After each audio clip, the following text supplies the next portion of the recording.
قل انما اعظکم، اس آیت کا تعلق ہے آیت نمبر 8 سے، جو شروع میں آیا تھا کہ کچھ لوگ کہتے تھے کہ مسئلہ کیا ہے، یعنی ہر طرح کے لوگ موجود تھے وہاں پر. ایسے لوگ بھی تھے کہ جو ابھی اس شش و پنج ہی میں تھے کہ یہ معاملہ کیا ہے، کیا ان کا دماغی توازن کہیں بگڑ گیا ہے، کہیں کوئی جنون کا عارضہ ہو گیا ہے، یا یہ کہ یہ خود جان بوجھ کر جھوٹ بول رہے ہیں. تو جان بوجھ کر جھوٹ بولنا بھی کوئی سمجھ میں نہیں آتا. ان کی سیرت اور کردار، ان کی پوری زندگی جو ہے وہ تو اس کے ساتھ کوئی مطابقت نہیں رکھتی کہ اتنا بڑا جھوٹ بول دیں. کبھی چھوٹے سے چھوٹے معاملے میں کبھی جھوٹ نہیں بولا انہوں نے. الصادق الامین کا خطاب تو ہم نے خود دیا انہیں. تو یہ کیسے ہو گیا، کیا ہوا؟ ابھی وہ اسی شش و پنج میں تھے. اب اس پر اللہ تعالیٰ کی طرف سے یہ بات آ رہی ہے، اور جیسا کہ میں ایک لفظ استعمال کیا کرتا ہوں کہ لوگوں کو آمادہ کیا جائے کہ وہ اپنے گریبانوں میں جھانکیں، ذرا غور کریں، سوچیں. کیونکہ اگر بغیر سوچے سمجھے جو بھی عصبیت جاہلی ہے، اپنی جو بھی روایات ہیں، اپنے جو بھی موروثی عقائد ہیں، ان کی حمایت میں لڑ رہے ہیں، ذرا کسی طرح آمادہ ہو جائیں کہ سوچیں، غور کریں. اس کے لیے یہ آیات بڑی اہم ہیں. قل انما اعظکم بواحدہ، اے نبی ان سے کہیے میں تمہیں ایک بات کی نصیحت کرتا ہوں، میری ایک بات مانو. ان تقوموا للہ مثنی و فرادا، تم ذرا تھوڑی دیر کے لیے رکو اللہ کے لیے اور اللہ سے دعا مانگو. مثنی و فرادا، دو دو یا ایک ایک، علیحدہ علیحدہ یا دو دو. ثم تتفکروا، پھر ذرا تم غور کرو، سوچو. ما بصاحبکم من جنہ، تمہارے جو یہ ساتھی ہیں، یہ محمد جو ہے صلی اللہ علیہ وسلم، ان کے اندر کوئی جنون کا عارضہ نہیں ہے، انہیں کوئی دماغ ان کا خراب نہیں ہوا ہے، کہیں کوئی آسیب کا سایہ نہیں. ان کی زندگی دیکھو، بڑی منضبط زندگی ہے، بڑی پاک اور صاف زندگی ہے، ستھری زندگی ہے. ان کے معمولات کو دیکھو. کوئی شخص کے جس سے جنون کا عارضہ ہو جائے تو اس کے کچھ اور شواہد بھی تو ہوتے ہیں. ان ہوا الا نذیر لکم بین یدی عذاب شدید، وہ نہیں ہے سوائے اس کے کہ وہ تو ایک خبردار کرنے والے ہیں تمہارے لیے ایک عذاب کے آنے سے پہلے پہلے. بین یدی عذاب شدید، ایک بہت سخت سزا کے آنے سے پہلے پہلے تمہیں خبردار کرنے والے ہیں، اس کے علاوہ ان کی کوئی حیثیت نہیں. قل ما سألتکم من اجر، اے نبی ان سے ایک بات اور کہیے، میں نے تم سے کوئی اجرت طلب نہیں کی. شاعر جو ہیں تم سے وہ انعامات لیتے ہیں، قصیدہ کہتے ہیں تو وہ چاہتے ہیں کہ کچھ ان کو دو شالے دیے جائیں. اسی طریقے سے اور کوئی کہانی سنانے آتا ہے تو وہ بھی کوئی اجرت مانگتا ہے. میں نے تو آج تک تم سے، میں تمہیں یہ اللہ کا کلام سنا رہا ہوں جسے تم بھی کہتے ہو کہ بہت ہی حسین کلام ہے، فصیح و بلیغ کلام ہے، تو میں نے کبھی تم سے کوئی اجرت مانگی ہے؟ قل ما سألتکم من اجر فہو لکم، تو جو بھی اجرت میں نے تم سے کوئی مانگی ہے وہ تمہیں کو مبارک ہو، تم وہ رکھو. یعنی یہ نفی کی انتہا ہے. اگر میں نے کوئی اجرت مانگی ہو تو وہ تم رکھو اپنے پاس. میں نے اس کہنے کا مطلب یہ کہ میں نے تم سے کبھی بھی کوئی اجرت نہیں مانگی. ان اجریہ الا علی اللہ، میری اجرت، میرا اجر تو اللہ کے ذمے ہے. وہو علی کل شیء شہید، اور وہ ہر چیز پر گواہ ہے، نگران ہے. قل ان ربی یقذف بالحق، یہ وہی مضمون ہے جو اس سے پہلے آ چکا ہے. بل نقذف بالحق علی الباطل، کہہ دیجئے کہ میرا رب باطل کا کوڑا دے مارتا ہے. علی الباطل، علی الباطل کو یہاں پر محذوف سمجھیے. ان ربی یقذف بالحق علی الباطل، کیونکہ وہاں سورہ انبیاء میں یہ لفظ آ چکا ہے.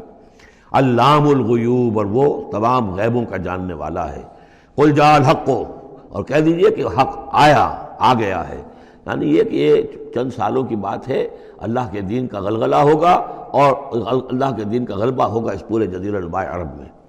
وما یبدی الباطل، اور جھوٹ جو ہے، باطل جو معبود ہے وہ تو نہ کسی چیز کو پہلے پیدا کرتے ہیں، وما یعید، اور نہ ہی اعادہ کر سکتے ہیں.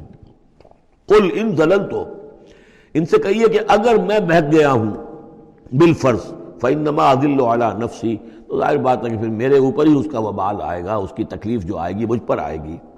وَإِنِ اهْتَدَيْتُ، اور اگر میں ہدایت پر ہوں، فَبِمَا يُوحِي إِلَيَّ رَبِّي، تو یہ ہدایت جو ہے یہ مجھے ملی ہے اس وحی کے طفیل جو میرا رب مجھ پر کر رہا ہے. یہ بہت ہی متواضعانہ انداز ہے. یعنی یہ کہ اگر میں بہک گیا ہوں تو ساری اس کی شرارت میرے نفس کی ہوگی اور اس کا وبال بھی مجھ پر آئے گا.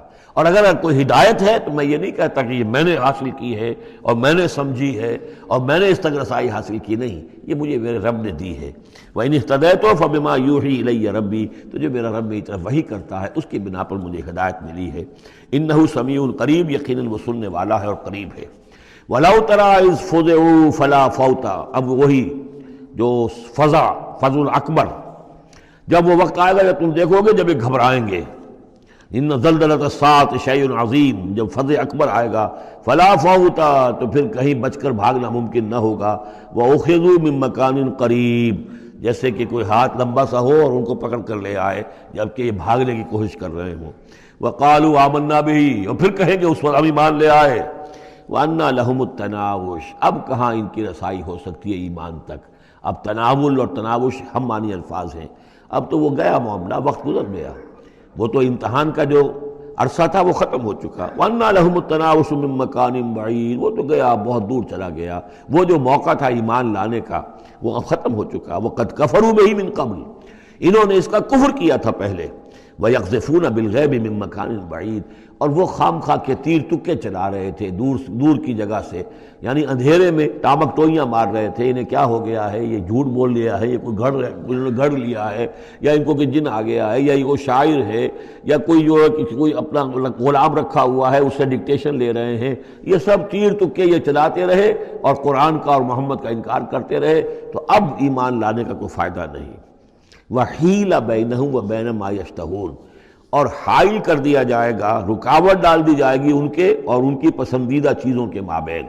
جنت میں لہم ما یشاؤون فیہا، جو چاہو گے وہاں ملے گا، لکم ما تشتہی انفسکم، جو بھی تمہارے جی چاہیں گے، جتنی بھی چیزیں انسان کو مرغوب ہے سب جنت میں فراہم کی جائیں گی، لیکن اب یہ لوگ دور کر دیے گئے، محروم کر دیے گئے۔ وحیل بینہم وبین ما یشتہون، جو بھی ان کی پسندیدہ چیزیں ہیں اب ان سے یہ محروم کر دیے گئے اور دور کر دیے گئے۔ کما فعل باشیاعہم من قبل، جیسے کہ ان کے ہی طریقے پر چلنے والے جو اور قومیں اور گروہ تھی، جس طریقے سے ان کا حشر ہو چکا ہے۔